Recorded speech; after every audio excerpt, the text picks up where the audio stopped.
Article 21 से पढ़ रहा, मैं एक्सप्लेन करूंगा, अभी 19 खत्म करो, चलिए खत्म कर।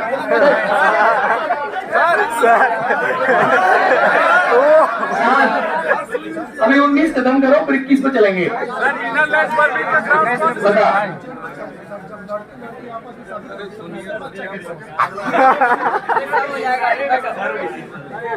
बता बैठ जा पहले।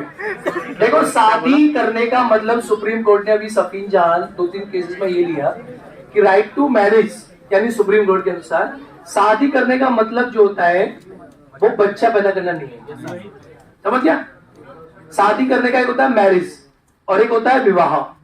The difference between Indian concept, what is the marriage and what is the विवाह।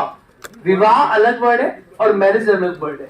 मैरिज और शादी में अंतर है, शादी और विवाह में अंतर है। एक होता है मैरिज, एक होता है विवाह। In Indian marriage act, Bharat में हिंदू मैरिज एक्ट के अकॉर्डिंग विवाह होता है, नाम लिखा है मैरिज होता है विवाह।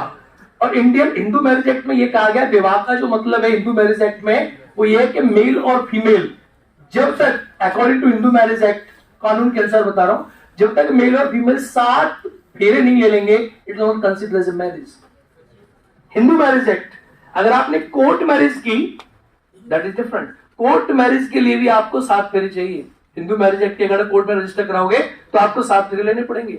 लेकिन मैरिज क्या है? क्योंकि हिंदू धर्म में विवाह है, तो विवाह हमारे धर्म में एक संस्कार है। क्या है?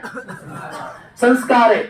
और यही मुस्लिम धर्म में, अदर धर्म में क्या है? मैरिज है। अब मैरिज क्या है? 2 लोगों ने आपस में एग्रीमेंट किया। Marriage and agreement is an contract between 2 people. It can be male और फीमेल, और इधर मेल फीमेल, और इधर मेल मेल, इधर फीमेल फीमेल, इधर हिमसेल्फ हरसेल्फ व्हाटएवर। ठीक है? सुप्रीम कोर्ट ने बोला कि मैरिज क्या है? आप contract and agreement between 2 people, 2 लोगों के बीच में। अब इंडिया में ये भी नहीं अलाउड हुआ, एक तरफ ये आएगा, जब तक तुम बुढ़े होंगे सब आ जाएगा। एक तरफ 1 होगा, एक तरफ 5 होंगे। पहले भी तो हुआ था ऐसा, पहले भी तो हुआ था ऐसा, तो अब भी होगा।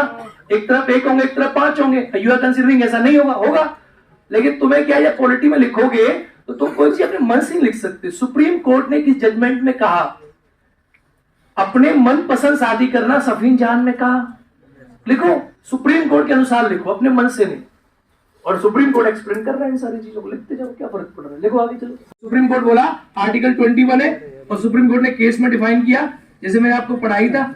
सुप्रीम कोर्ट ने डिफाइन किया कि right to choose marriage partner is under article 21। आप चूज कर सकते हो, अधिकार है। सुप्रीम कोर्ट इससे निकला ही निकला था। उसने कहा कोई बात नहीं है, जान बची आफत पटी। इतने में 2 लड़के आ गए, उन्होंने आपस में करनी है। यार ये बड़ी टेंशन। और सुप्रीम कोर्ट में सुनवाई कर ही रहा था, इतने में 2 लड़की आ गई, क्या हमें आपस में करनी है। अब सुप्रीम कोर्ट भाई, अब हम ये सुन रहे थे, अब ये भी सुने, इतने आपस में करनी है। और सुप्रीम कोर्ट बेचारा इसको सुनने लगा कि लड़का लड़के को करनी है। समाज ने कहा परमिटेबल है, समाज में एक्सेप्टेंस चाहिए। सरकार ने कहा होगी नहीं होगी, ये वो।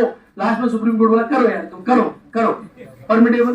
फिर लड़की बोली हमें भी कर रही है, तू भी कर जा। 21 फिर एक लड़की आई खुद से, वो बोली कि ये सब छोड़ो, मुझे अपने से करनी है।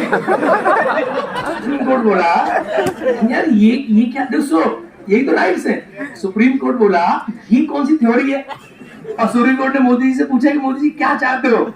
मोदी जी क्या चाहेंगे इसमें? अब सुनो, सुप्रीम, अब मामला कहाँ गया देखो, गौर करो। पहले लड़का लड़की सिंगल लड़का। अब सुप्रीम कोर्ट ने परमिट कर दिया। मैं आपसे कह रहा हूं कुछ दिन बाद यहाँ आदमी होगा और इधर कोई पशु होगा, वो कुछ भी हो सकता है, कुछ भी हो सकता है। हाँ, आप हंसी ले रहे हो इस बात को, आज से 2 साल के अंदर ही होगा। लिख लो इस बात को, ना हो तो मुझे बताना। अब उसमें क्या होगा, सुन, अब उसमें क्या होगा कि अब यहाँ तक समाज पूछ रही थी, अब यहाँ कुत्तों से पूछा जाए कि आप क्या चाहते हो। अब प्रॉब्लम ये आएगी कि अब ये बता पाएंगे कि हम इससे शादी करना चाहते हैं कि नहीं चाहते।